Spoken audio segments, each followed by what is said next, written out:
I've heard a lot of whispers echo through the halls of Cellblock G, people muttering that they have no one to talk to about the happenings of Gorlworld. If they wanted to rope someone in, where would they even begin? That's a good question.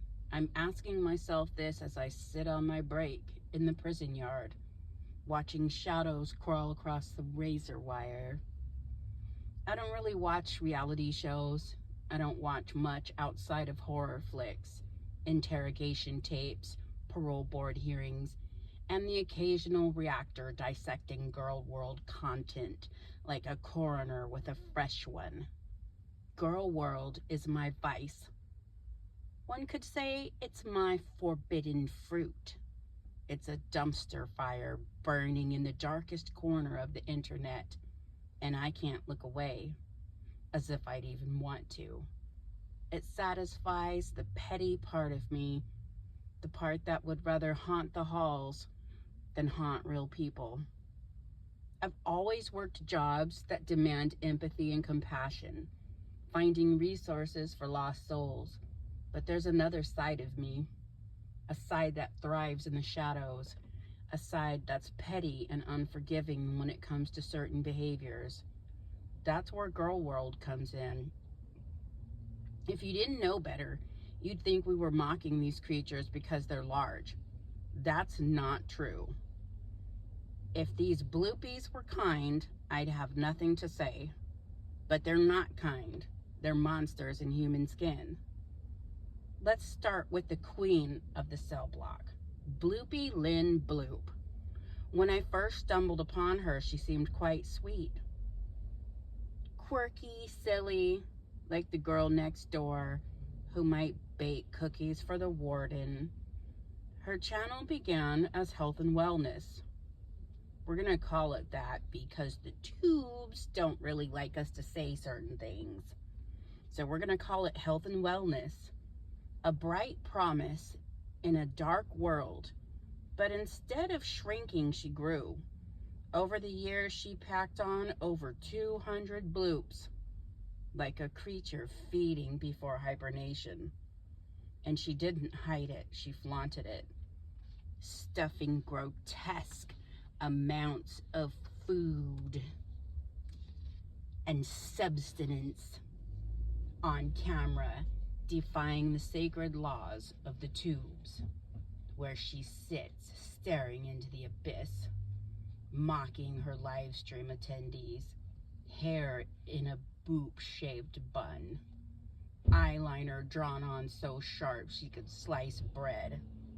The cycle became a ritual, lying, crying, giving up, starting again, rage, deceit, whining.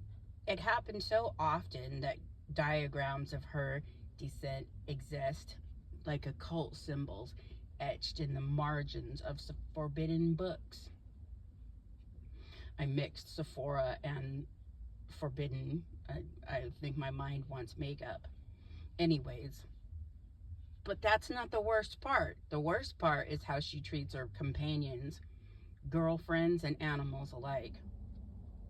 That's what turned me from a curious observer into a devoted watcher of her downfall.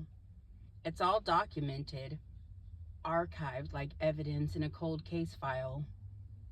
Some of it is even funny, in the way gallows humor is funny.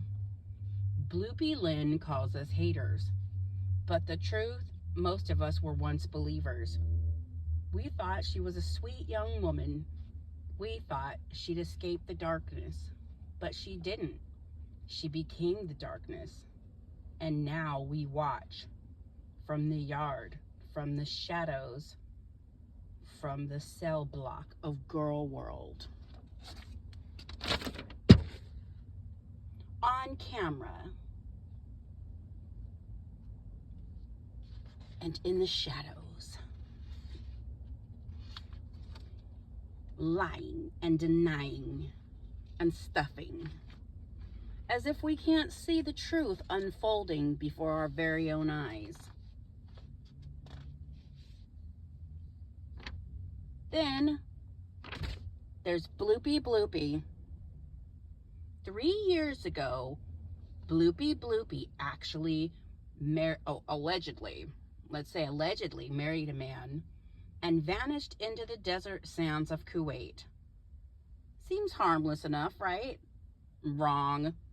Bloopy Bloopy thrives on chaos. She sits on her live stream throne like a warden of madness, gorging herself while screaming at attendees, blocking anyone who doesn't kiss her bees. Every meltdown is a performance. Every tantrum a plea for sympathy points so her beezers will pay her bills. And sometimes, yes, sometimes you'll hear the horror of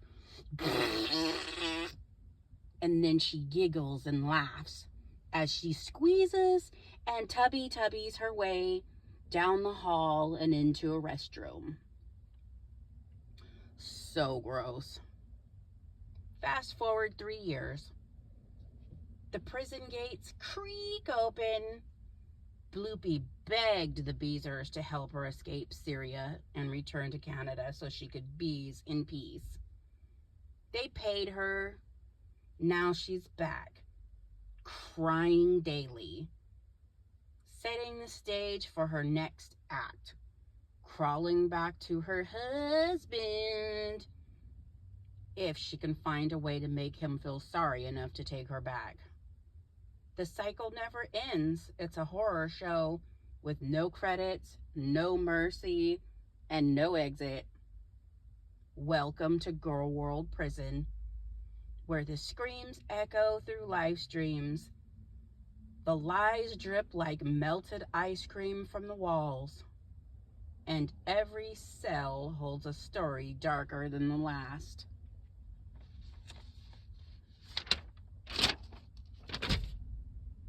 Quite a riot in Cellblock G. It started like any other day in Gorlworld Prison. Screams echoing down the corridors, live streams flickering on cracked screens, and the smell of stale cupcakes rotting in the commissary. Then Rachel walked in. She thought she was just visiting with tea, a harmless guest in this madhouse. But in Gorlworld, visitors don't leave. They get rolled up. Now Rachel wears the orange jumpsuit. Now Rachel is a Gorl. That's Gorl for anybody who doesn't understand. We're going to do a whole other thing with terminology soon. For now, the word of the day is Gorl. Gorl.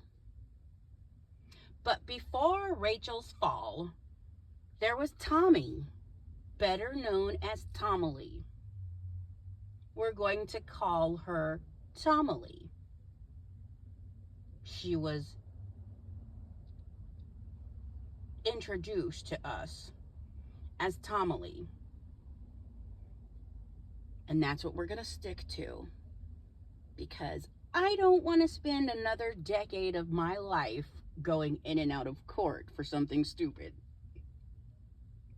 So let's keep it moving with Tomalee. Tomalee isn't just an inmate. She's an architect of chaos. In some circles, they call her an excess nutritioner.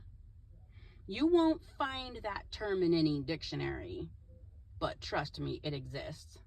An excess nutritioner has a singular goal: take a cupcake and turn it into a 7-layer wedding cake. But the cake we're talking about isn't dessert. It's human flesh. Tomalee worships transformation. She loves humans that resemble caterpillars, grubs, sea creatures, anything that writhes and grows. It's all about building, creating a monster of epic proportions. Tomalee used Rachel as a pawn to get back at Bloopy Lynn, the queen of Cellblock G.